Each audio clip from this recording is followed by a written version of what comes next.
Hello everyone!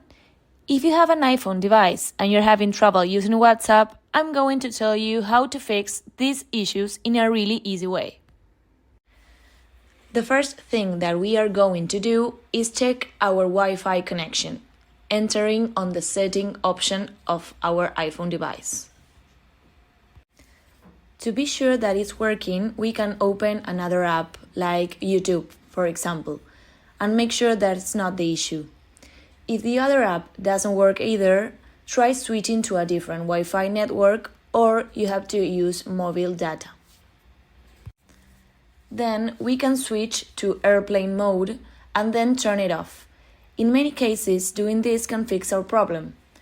Leave it on airplane mode for a few seconds and then go back to WhatsApp to see if it's working again.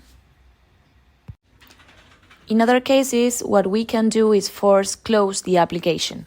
On iPhone, we need to swipe up and close the app. On other models, you need to double tap the home button and then you can close the application. After that, search for the app and open it again to check if it's functioning.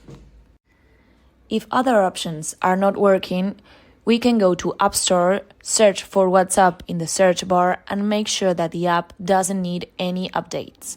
If it does, tap the update button. The last option is to turn off your phone and restart it to see if this can solve our problem. Hold down the side button until the power off option appears on the main screen.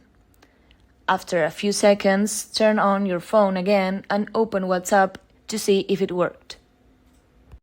I truly hope that one of these options mentioned before in this video can help you to solve the problem with your WhatsApp.